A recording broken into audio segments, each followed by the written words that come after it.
listening to Not Crazy, a Psych Central podcast, hosted by my ex-husband who has bipolar disorder. Together, we created the mental health podcast for people who hate mental health podcasts. Hey everyone, and welcome to the Not Crazy podcast. I'm your host, Gabe Howard, and with me as always is my delightful co-host, Lisa Kiner. Lisa! Hey everyone, today's quote is, "This is how betrayal starts, not with big lies, but with small secrets." And that's by Shalini Joshi. Okay, so we got a lot. A lot of emails about the anti-psychiatry episode that we did a few weeks back. I loved the emails because most people agreed with me. So keep those emails coming, folks. And said that you, Gabe, were unnecessarily harsh. Who saw that coming? You radiate negativity. Hostility and anger. I know. Yeah, who saw that I'd be the reasonable one? I did not. Nobody saw that coming, yeah. One email even said they were afraid you might, quote, stroke out. That was my favorite one. Yeah. So tell us, why were you so angry? Because having a point doesn't give you the right to lie. And for me, it makes it worse because this is so personal for me. And some of the points of the psychiatric survivor and the anti-psychiatry movement are so valid and they deserve attention. But now the point is so much more easily ignored. And it makes life harder for people like me and other people with severe and persistent mental illness. Well, I feel like we said that in the episode, though. I feel like we did too. I feel like we tried to discuss it and keep a middle ground, but clearly we did not. The email would in fact indicate that, yes. So we decided that this episode, we're going to dedicate the entire episode to some of the very real issues that the psychiatric survivor community is legitimately raising. Things like lobotomy, forced treatment, pharmaceutical advertising. They make a lot of very valid points. Yes, they do. And again, as I feel like we said in the original episode, they go so far to make it easy to ignore. That is a problem. Let's talk about lobotomies. Okay. Lobotomies are bad. if lobotomies were still going on, we could all agree lobotomies are bad. Never, ever, ever, ever, ever, ever. I feel like we need some more evers. Do lobotomies. Lobotomies actually are still going on, but in different ways and for different things. What? No, that's actually true. Yeah. It can be a treatment for epilepsy these days. For severe epilepsy that doesn't respond to other things. Really? Yeah. But is it an actual lobotomy? Well, what do you define as lobotomy? The word just means removing part of the brain or severing connections between the brain. I think when we're talking about a psychiatric lobotomy, we all know what we're talking about. You're right. That was off topic. I understand what you're talking about, that things do evolve and potentially become beneficial, I guess. But when we talk about a psychiatric lobotomy, I mean, we're literally talking about the ice pick through the eye. Yeah. Yeah. We're talking about removing the frontal lobe for no other reason than to control people's or to make them more docile. I'm really not sure.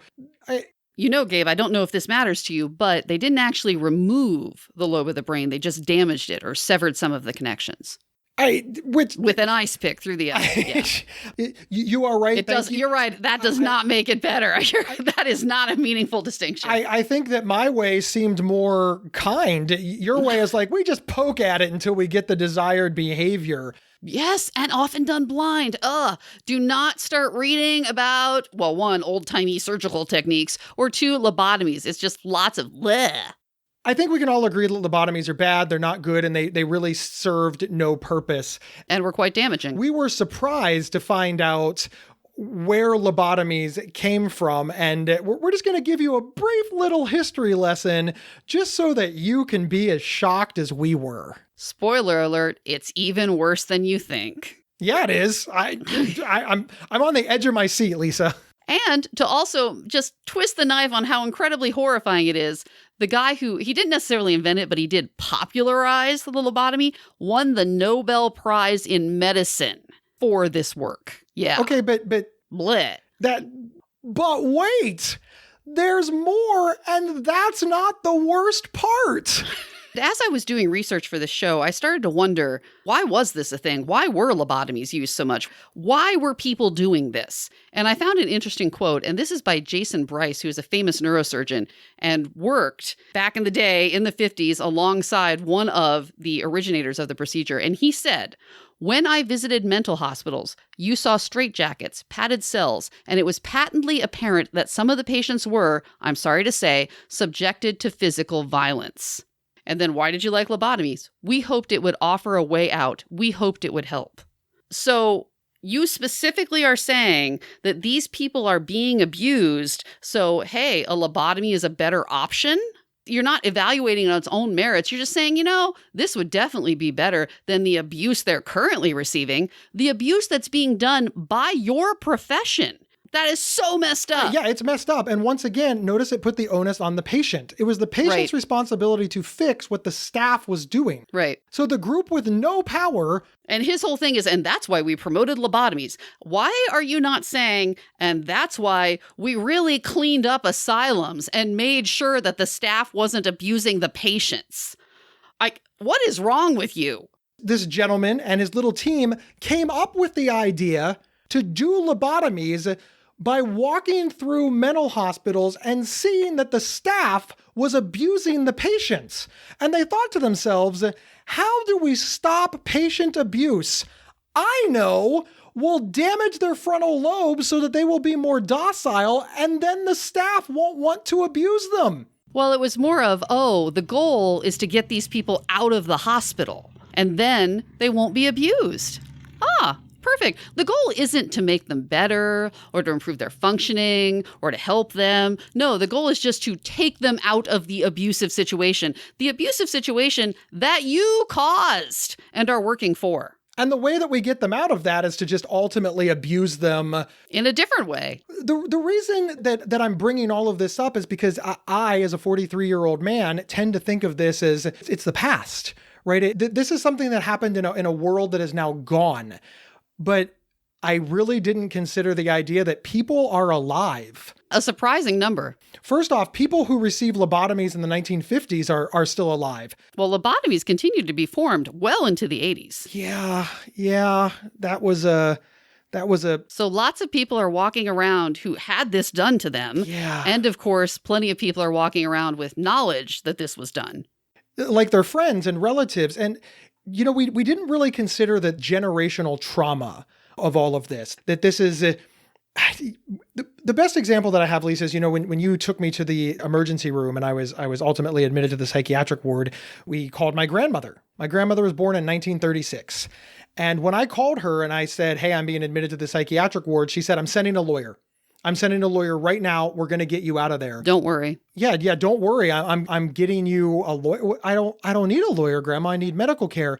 And for the longest time, I thought this was proof that she was a nutty old woman. Well, who sends a lawyer to a hospital, you crazy lady? Like sincerely, right? But no.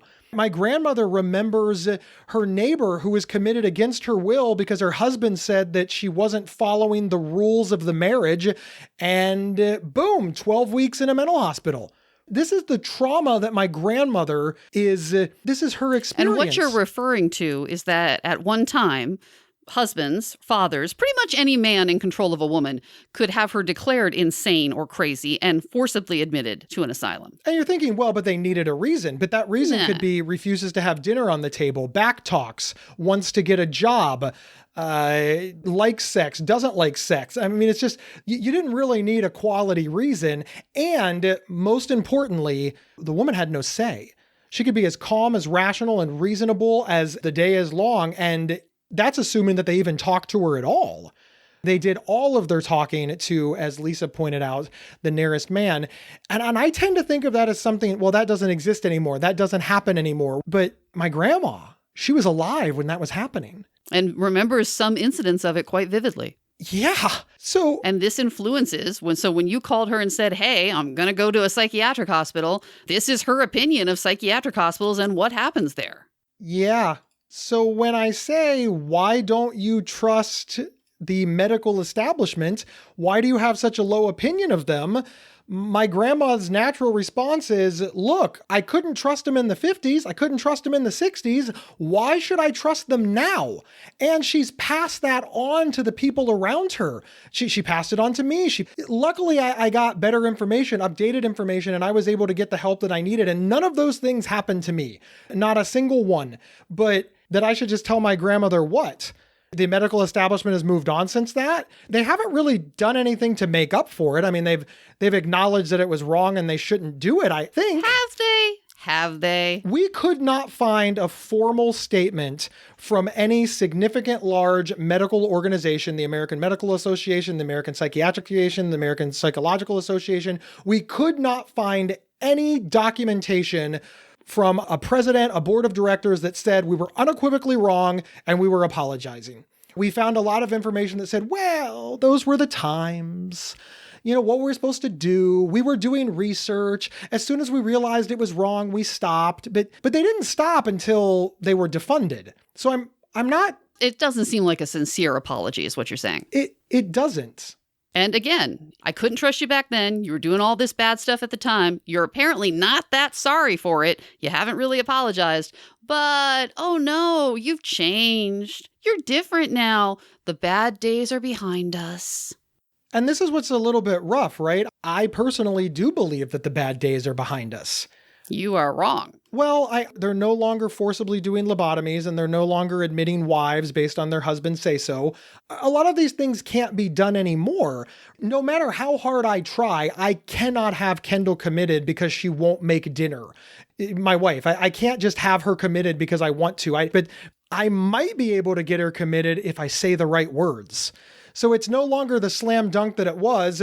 I need you to commit my wife because she won't obey my commands. That won't work anymore. But maybe you could say, look, she's crazy. Here's what I have observed as her caregiver or patient advocate. I mean, we're doing a lot to remove HIPAA laws, for example. And people think that's reasonable to take the medical privacy rights away from people with mental illness for their own good. This is a big advocacy point and one that we well should fight back against because all kinds of negatives can come out of that. There's a lot of for your own good type things when it comes to modern psychiatry. Medication, hospitalization, all sorts of things. Paternalism is still very much there, and it's very much about infantilizing the patient. As your quote said, Lisa, there's just like death by 1,000 paper cuts. Well, some would argue these aren't paper cuts, these are stab wounds. But let's go with that they're paper cuts. They're little, right? See, when I think of medical malpractice, I'm thinking of the forced lobotomy, the your husband can have you committed, the people who spent literally years in an institution, despite frankly being smarter than both of us combined. They just were poor or impoverished or a minority, a woman, which is just rooted in racism and misogyny. But all of the things that I'm talking about now, they seem small in comparison. Now that could be a false equivalency. I completely understand that, but I do feel like we've improved because these are smaller, but I do feel that they erode trust and faith in the system, which erodes faith in the outcome. Is that how you see it, Lisa? Yes, 100%. When you say they've improved, well, so what? Oh, it's better now. Well, it still ain't good, is it? And if you're the person suffering right now, the fact that, oh, hey, your suffering could have been way worse 30 years ago, that is not comforting. You don't want it to be way better. You want it to be gone. You're not wrong. I'm struggling to find words here because... When you say it could be worse, you're saying that this person, the hypothetical psychiatric patient we're talking about, should just shut up and be grateful. How condescending and dehumanizing is that? We see a lot on social media where people watched a YouTube video and declare themselves experts and start demanding things from their doctor. And to a lesser extent, I think that pharmaceutical companies are playing on this because replace YouTube video with recent commercial. Right. So now we've got a doctor, went to medical school, researched this, studied this, passed the board, seen hundreds, thousands of patients, and one of their patients comes in and says, I want Exicol. Well, why do you want Exicol? Because last night when I was depressed, I saw an ad that had cute little bubbles or a lady jogging in it's always power walking now, I don't know why, in the mountains who made up with her mother, sister, boyfriend, whatever. You know, she's now connected with her children and she took Ziclicol or whatever fake name I made up earlier. And based on the strength of that commercial, they now know more than the doctor. And the pharmaceutical company argues, no. We're just making them aware. And they even say things like, talk to your doctor. Uh-huh. And they hide. Yeah. They hide behind the idea that no, this is between you and your doctor, but your doctor doesn't have a multi-million-dollar advertising budget to prove that they're the expert and the pharmaceutical company is not. And the pharmaceutical companies know this. America's the only place that has direct-to-consumer pharmaceutical advertising. And it's also the place where drugs are the most expensive. Almost like that's not a coincidence. Lisa, in the interest of full disclosure, it's important to mention that psychcentral.com does take pharmaceutical advertising. I have contracted with many pharmaceutical companies and hopefully will continue to contract with pharmaceutical companies. So I just wanted to give a quick conflict of interest statement that both psychcentral.com, Gabe Howard, Lisa Kiner, the entire enterprise, if you will, has absolutely taken money from pharmaceutical companies, hospitals, medical companies, conferences, etc. Yes, transparency matters, and we just wanted you to know. I feel like pharmaceutical companies know what they're doing. I don't think that they're completely misleading the public. I think it's more sinister than that, right? I think this is a for-profit company, and their goal is to sell product. And if their product happens to be medication, well, their goal is to sell it. It's just capitalism. There's not ethics or morality involved. It's just economic. And not for nothing, if my goal is to sell my product, then I have a vested interest in as many people as possible needing my product. So saying that, oh, hey, this drug used to be for this. Oh, it turns out you can use it for that too. Or, oh, well, we didn't used to medicate people that were at this level. Well, but wouldn't they be better off if they were? The goal of a pharmaceutical company is to have everybody in America have mental illness and therefore need said medication. And see, I don't like that. I don't think that's true. I think you've gone too far the other way. How is that not true? To say that the pharmaceutical company is all sitting in a meeting saying, how can we trick everybody who doesn't need this medication to take a medication they don't need? I think that sounds very, conspiracy theory. It does sound that way, and that's not what I'm saying. You don't have pharmaceutical employees and executives sitting around diving into a pile of gold like Scrooge McDuck. No, that's not what's happening here. The point is that money changes things. And whenever you put money into any given situation, people start to have bias. And maybe it's just a tiny little bit, but it's still there. That's what I mean by little things that start eroding. I personally don't like the idea of direct-to-consumer advertising because I think that you should tell your doctor your symptoms, have a partnership with your doctor, explain what's happening, and your doctor should decide the best medicine for you. Well, but not your doctor should decide. You and your doctor should decide together. Yes, completely agree. But this gets problematic as well because I know many patient advocates, hundreds at this point over a 10-year career, that tell me that the way that they found the treatment that worked for them was it was recommended by another patient. Oh, okay. Well, now this gets tough, right? Because when another patient is like, hey, look, I took Zenocline. I keep changing the name, but at least it always starts with Zen.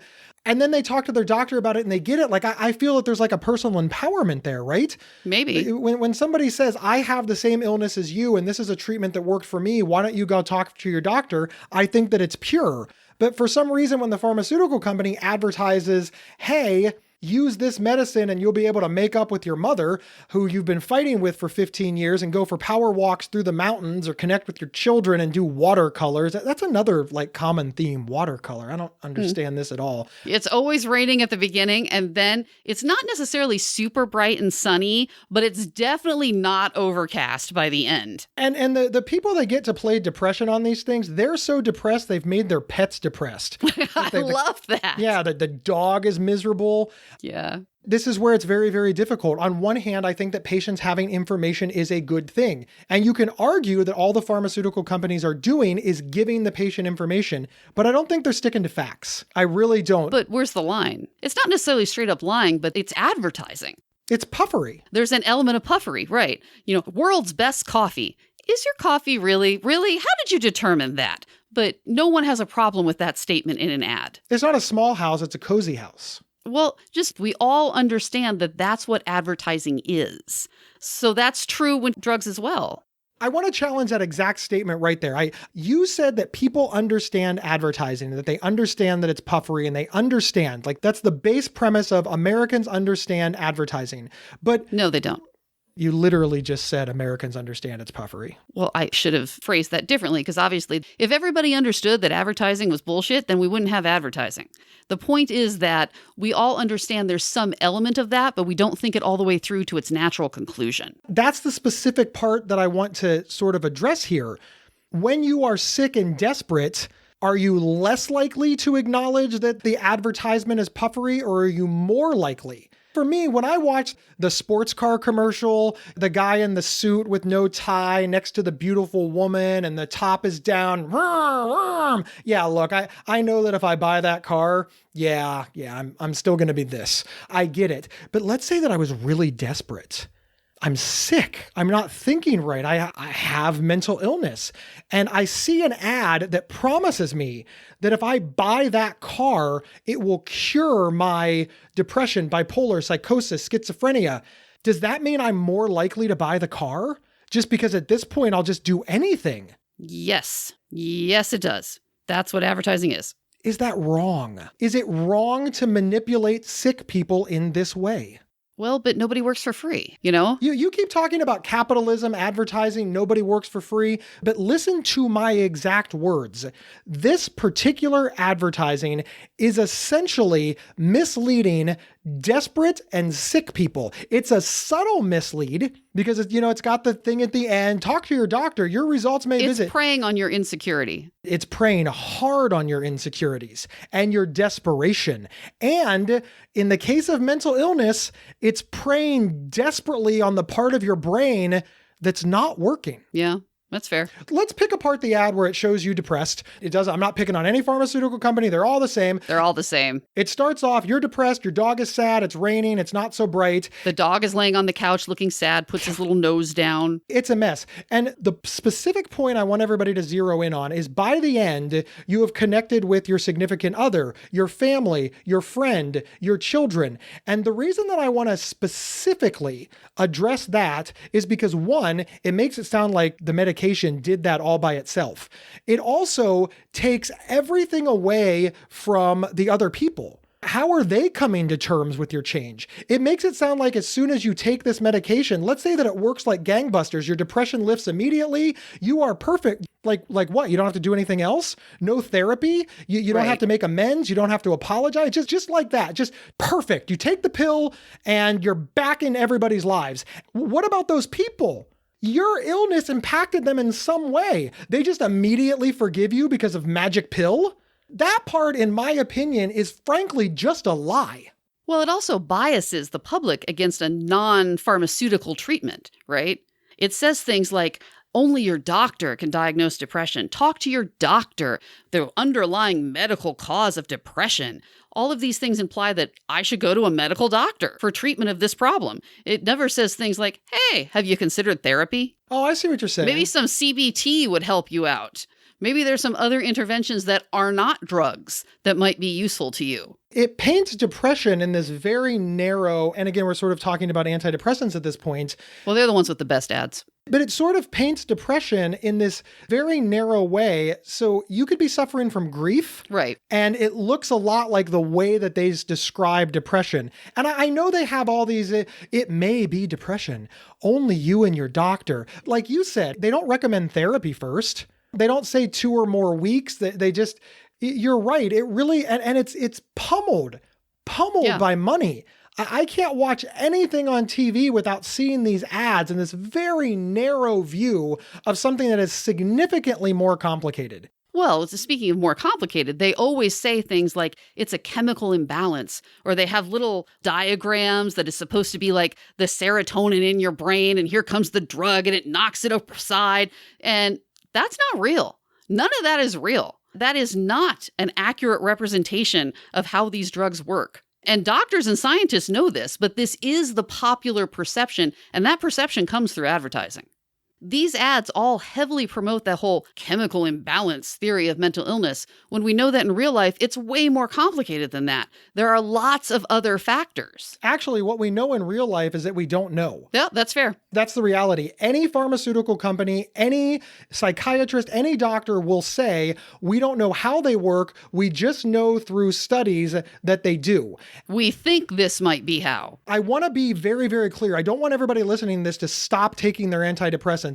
They know that they work through rigorous testing and through rigorous studies. And of course, if you are taking them and they are working for you, then that's enough. If your life is improved because of it, then you have done their part. I don't want anybody listening to this to think, aha, it's all bullshit, I'm done. That is not the message. Just because you don't understand how something works doesn't mean it doesn't work. Remember, in the Middle Ages, we didn't know how gravity worked, but gravity still worked. Not understanding something is not the same as it's bullshit.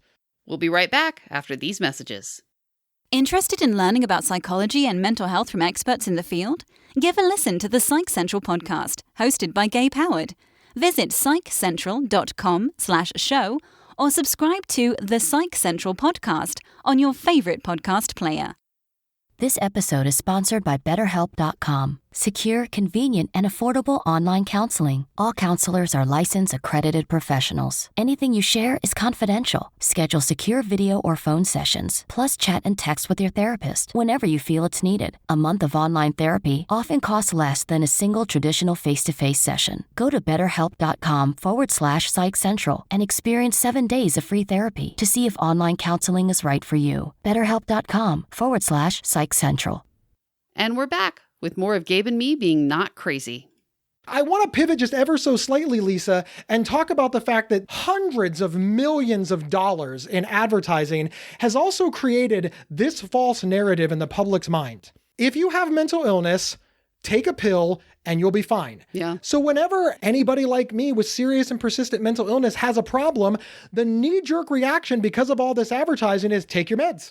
Why don't you take your meds? Yeah. Why isn't he just med compliant? There is literally a multi-billion-dollar advertising campaign that's gone on for, a dozen years? That's an interesting point. That has promoted the idea that medication is all that people with mental illness need and they'll be fine. And that it works 100% of the time, always. And it reinforces this. If things go well, you have a great doctor. If things go poorly, you have failed as a patient. Isn't that awesome? Yeah. Every bad thing is your fault, and every good thing we owe to the medical establishment. We never get credit for our hard work, and they're never held accountable for failure. That is an excellent point that I hadn't considered, because obviously the point of an ad is to convince you that the product works. And it must work extremely well, and it must work extremely perfectly, and it must work extremely easily, because otherwise, why would I want it? In real life, psychiatric medication doesn't work like that. You're right. That is putting in people's minds this idea that, hey, this stuff works. Swallow your pill. You'll be good. And in some ways, it's even worse than that. I hate throwing pharmaceutical companies under the bus because, listen, without my medication, without them, I would be dead. And Lisa, without them, you would be dead. We both do take psychiatric medication, and we both believe that it works very strongly. Forget about psychiatric medication. Look at all the advances in all the other illnesses. We're sitting there, trashing them, but I guarantee if you need surgery tomorrow, you're going to want anesthesia. Who developed that? Right. Are you going to be okay dying of, what about antibiotics? Yeah.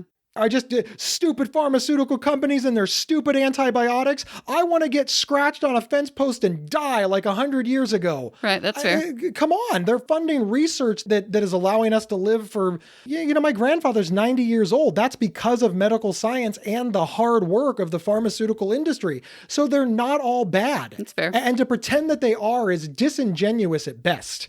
But again, it doesn't mean they don't have problems. Right. And one of the problems is they need a certain narrative.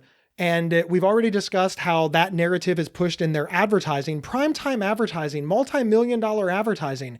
But that narrative is also pushed in the organizations that they support. Pharmaceutical companies support by far more family member organizations and caregiver organizations. And their top spokespeople are not people living with mental illness. Their top spokespeople are family members of people living with mental illness. There's a stigma and a discrimination in their funding. They want to make sure that they're funding their narrative, and accuracy kind of takes a back seat. Their narrative is true. It's not 100%. Family members, they have a vital message to deliver. The problem is that their message is so well funded, the patient message is drowned out simply because of financing. Okay, Gabe, well, what would you like to see them do instead? The easy answer is I'd like to see them not be allowed to advertise on television. I'd like to see them engage the patient voice more. I'd like to see them give equal funding to patient advocacy groups as they do to other advocacy groups that have like peer council seats or consumer council seats, because the entire board is made up of people without the illness. And then they have to have a token non-voting chair for people with mental illness as an advisory role. Because after all, one person with mental illness in a group of 20 that's not allowed to vote, that's going to affect real change. And for the record, ladies and gentlemen, I'm not just pulling that out of my ass. That happened to me at a national mental health charity. That's happened to you several times. You've been asked to be the token. They can do that. They can start putting their resources behind that.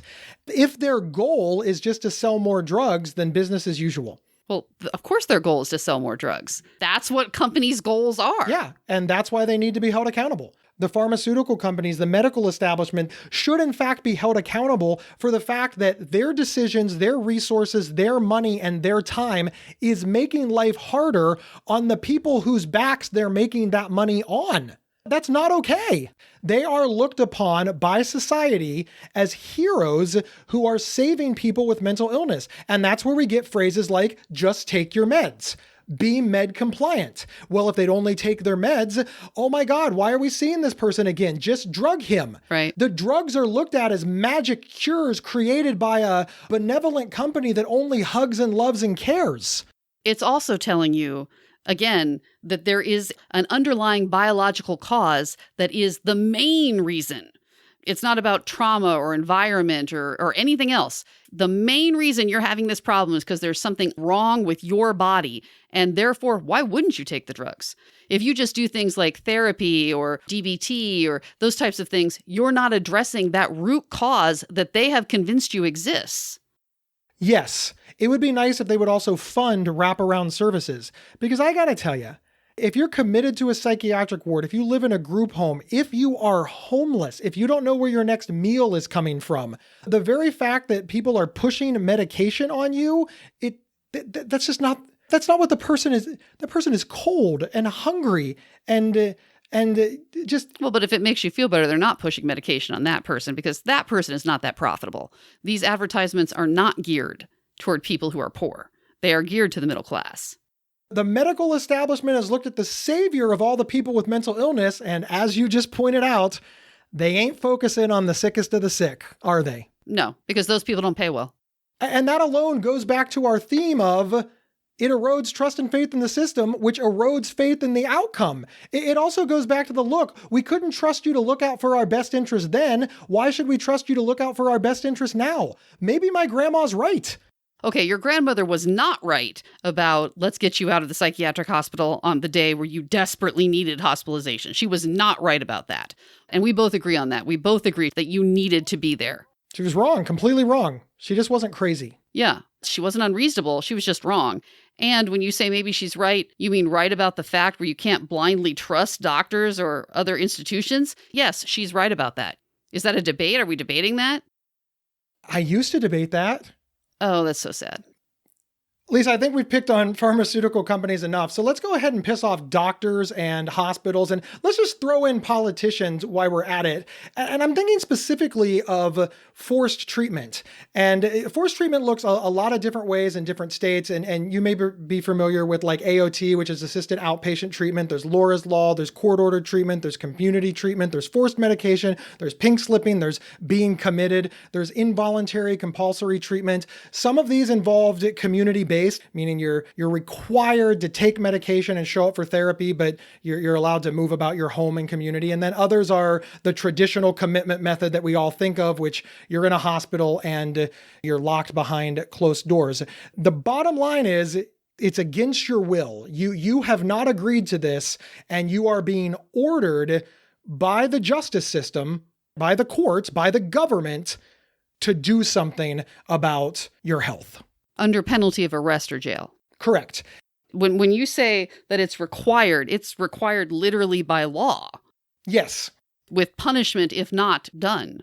There's a bit of a nuance here, and I want to break it down a little bit. One, if you are a danger to yourself or others, if you're going to hurt yourself or hurt somebody else, Gabe and Lisa are 100% in favor of forced treatment, commitment, etc. Absolutely. If you have committed a crime, diversion programs, mental health courts, all of these things, I understand that if you cannot follow the rules of society, that something has to happen. We can't just let people commit crimes and say, oh, mental illness and walk on. So all of that makes sense. The specific forced treatment that I am speaking of is you have broken no laws, you have done nothing wrong, but somebody has decided that for your own good, the following things need to happen because you will be better off for it. And then you are adjudicated. Literally, you go before a judge and the government orders you against your will, without your feedback, to do something under penalty of law. Yeah, and often without a lawyer. And in some states or cities, often without them... Without the judge part, yeah. Or well, I was going to say paying for it, but you're right. Sometimes there's not even a judge. And now you are in this bureaucratic nightmare. It's very clear in a lot of these laws how to become enmeshed in this system.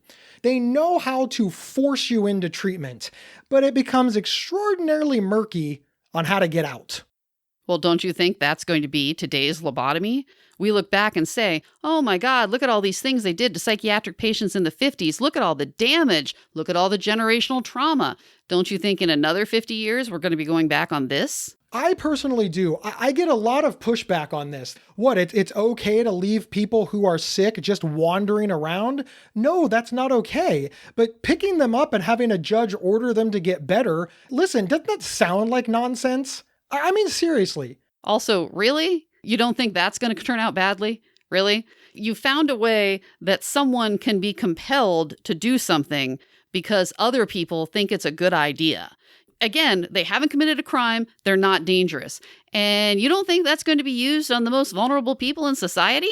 That's not going to turn out well. How could you possibly ever think that that's not going to be a mess? I agree with everything you said, but I'm going to go a completely different way. Lisa, I hate the length of your hair. How many times have I said, you are I'm pretty sure you're going to beep out whatever age I say. So you are a woman of a certain age and you have long ass hair down to your butt. It looks fantastic. And I hate it. It's golden and beautiful. So let's say that we live in some, world where I want you to cut your hair. You don't want to cut your hair. And for reasons unknown, I can take you to court.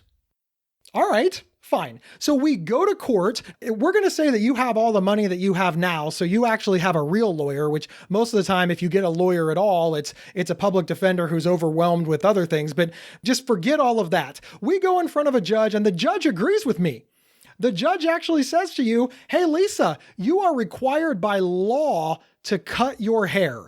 Now, you are a law-abiding citizen. You think, well, maybe Gabe has my best interest in mind, and you cut your hair. Now, you comply. The judge says you've complied. You keep that haircut for as long as you're in the system. We'll say that's 2 years. Then you get out of the system. Now you are completely out of the system. It is over. What is the first thing that you do? Grow it out. Right. And what's the second thing that you do? Make sure that I never ever come near you again? Yeah. So maybe for 2 years, I got my way. For 2 years, Lisa's hair was exactly how Gabe Howard likes it. But after that, it's over. And you're probably going to get worse. Before, you only grew it down to your butt. Yeah. Now you're stepping on it. You're getting bangs. Yeah, you don't care. You're going nuts. Yeah, absolutely. There are plenty of harmful behaviors or things that I don't like or that we think other people shouldn't be doing for their own good that you don't get to court order them not to do. Smoking, ridiculously dangerous. I can't take my grandfather to court and demand that he quit, that a judge enforce what is best for him, and quitting smoking is in fact best for him. We can't line up all our overweight relatives and drag them in. Yeah. We cannot enforce these rules on other people for behaviors we don't like or that are in fact bad for you. Where's that going to end? Once again, why does no one see the potential for abuse in this system? Who thought this was a good idea?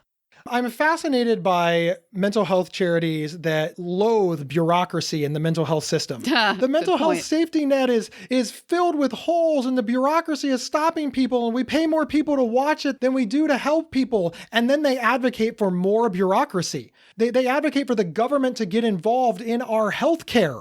We can't even get the government to give us health care, but they're going to spend money to order us to get health care. That's actually become a debate in many states, that if you are ordered into treatment, does the state have to pay for it? That is probably one of the final points that I want to make on this topic. Just because you are ordered into treatment doesn't mean that they'll pay for it, and it doesn't mean that you will get good treatment. You very well could be ordered into substandard treatment, literal garbage. Or not be able to find a place at all. And then the question becomes, what happens now? If there isn't a place available in the program, is that person still court ordered to get in there somehow? That has also happened. There's also studies that point out, of course, that while we're forcing people into treatment, people who are ready, willing, and able, people who want treatment, are being bumped off the list because, after all, the court-ordered people, by law, have to go first. So Gabe is court-ordered and he doesn't want it. Lisa wants it. Gabe gets in. My odds of being successful are relatively low because I am not participating in my own care. Your odds of being successful are higher because you are willing to participate in your own care. You're bumped, I'm in. Right. What kind of a garbage system is this? Yes. And as you pointed out, it makes you distrust the system. People who are forced into treatment are not feeling positively about doctors and medication and therapy and things that could potentially be extremely helpful to them and are probably not going to continue it and are not going to be interested in trying in the future. In my opinion, that's the real loss. When they are ready, when you now try to pivot and partner with your loved one or your patient or whomever it is, when you want to try a different route, they're so traumatized from, frankly, the nuclear option that they don't trust you anymore. You have now lost that rapport. I think that there are better ways to work with the seriously mentally ill. I am not advocating doing nothing, but my God, wouldn't it be great if we could just go pick up mentally ill people, have a judge order them to get better, and poof, they were better? That sounds like nonsense. But these are the advocacy points that we're dealing with, and people get caught up in this system forever. And adjacent to all that, they have the same problem that we have with the pharmaceutical advertising. The pharmaceutical advertising creates this idea that medication is magical and that all people with mental illness will be better if they only just take their meds. And that's problematic for the way that society treats and responds to us. And it creates, in my mind, just tons of discrimination and stigma opportunities. Move that aside. Now we have to have special laws for people with mental illness. So when Gabe Howard goes to get a job, they're thinking, wow, this guy has to have a special set of laws because he has bipolar disorder. I've seen it on the news. I've read it in the paper. So now there's this massive, I don't want to call it an advertising campaign because nobody's actually advertising it, but there's a massive conversation going on about what to do about the mental illness problem. And one of the ways that we need to do it is to, make it illegal? We need to involve the government and the court system. And now just regular people are reading in the paper, oh, hey, people like Gabe, people with bipolar are so dangerous, we need a special set of laws for them. I'm starting to think that I wouldn't hire me. That's a good point. It defines this group as problematic. It does. It creates this idea that we suck. And that gets airtime. So much airtime. It reinforces the idea that everyone with mental illness is dangerous and needs to be handled specially. Study after study after study shows that this does little good. It costs money. It takes resources away from people who need it. And want it. And want it. And frankly, it just hasn't shown to do any good. But people cling to this as if it will save lives. I want to be clear. It doesn't work. And it's certainly not the best that we can do. Not by a long shot. And don't forget that even when forced treatment is necessary, and we both agree that sometimes it is, there is an extreme amount of trauma involved in this. Being forcibly committed is traumatic. It's very fascinating to me because this is how we treat people with mental illness. It's for your own good. This is what you need to do. And we don't have this in physical health. Lisa, when you were a kid, you had a lot of surgery. Mm-hmm. Could you imagine if when you were 16 years old and you were in the hospital waiting on your surgery and you would have been scared, Mom, I'm scared, and your mother would have looked you in the eyes and said, this is for your own good. You shut up. Yeah. Like people would have thought that she was the worst mother on the planet. And of course, that's not what she did. She reassured me. She told me it would be okay. She bought me a special teddy bear, on and on and on. So this is not how we treat other medical problems. You guys had rituals even around the recovery. We did. That's an awful lot of kindness, love, and support that they gave you over something that was for your own good. Well, and it wasn't just my parents. Everybody did. Our extended family, friends and family, doctors and nurses give you a lot of support and love and positivity that this is all going to be okay. And we don't have this often. No, we really don't. I have read so many articles called Mental Illness is Not a Casserole Illness. Nobody sends you cards. Nobody bakes you food. Nobody offers to clean your house. People constantly tell you, well, this is where you need to be. This is for your own good. You better do it. You need to get your shit together. There's an element of shame. There's no support whatsoever. And I want to be clear, in this scenario, Gabe and Lisa 100% agree that this person needs to be committed against their will. We are positive. They are a danger to themselves or others. They need it. It is important that laws like this exist, but the laws are mostly already on the books. We're just not using them. But the whole process is still very punitive. It's always seen as you're bad and we need to do this. You're bad, you're bad, you're bad. That is just completely reinforced over and over and over again. It's never meant to be a supportive, loving thing. The best that we can do is get our shit together. We're either actively sick and therefore a problem, or we got our shit together. We got cleaned up. We got it together. There's no positive on the other side. I would love it if we talked about mental illness using the same language that we talk about fighting other illnesses. I really wish that people would see that people are sick and that we're doing the best I can and that address some of this stuff. It is traumatizing. It is traumatizing to be put somewhere against your will when you are sick and have doors locked behind you and told what to do. And the fact that that is very seldom addressed, I don't even have words. And we have just scratched the surface of what society could do better, of what hospitals could do better, of what the medical community do better. So the bad old days are certainly still here. They did not go away. They're just different. Yeah, it's different, but it's not gone. Lisa, it's fascinating. Now that we're at the end of this show, people are thinking, oh my God, we can't trust the medical community. We can't trust doctors. I mean, even politicians are out to get us. People with mental illness just have nowhere to go. And if you go over and listen to the anti-psychiatry side, you're just like, they're using false data. They're twisting their numbers. They think that people will magically get better through will, light, and hope. That's not a good message either. And that's why I believe so strongly that the truth lies in the middle. We need to be aiming for that middle road and fight for that middle ground. It's difficult to be in the middle.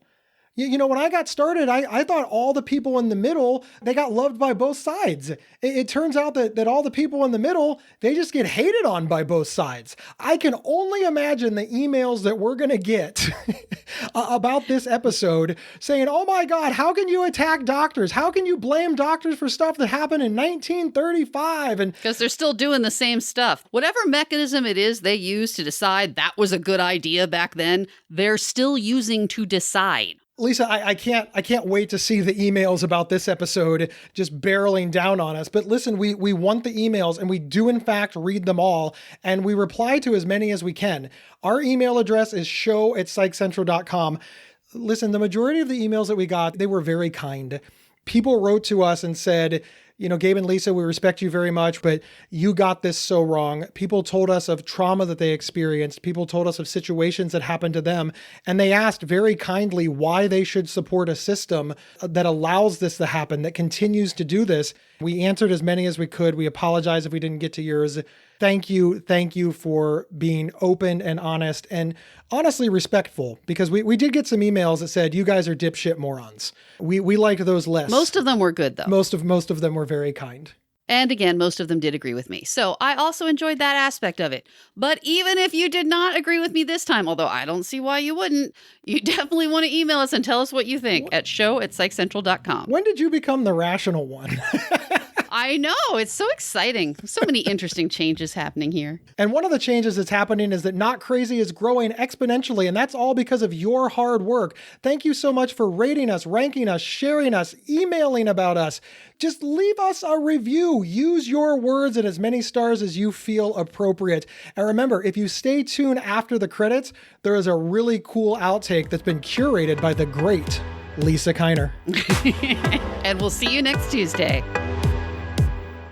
You've been listening to the Not Crazy podcast from Psych Central. For free mental health resources and online support groups, visit psychcentral.com. Not Crazy's official website is psychcentral.com/notcrazy. To work with Gabe, go to gabehoward.com. Want to see Gabe and me in person? Not Crazy travels well. Have us record an episode live at your next event. Email show@psychcentral.com for details.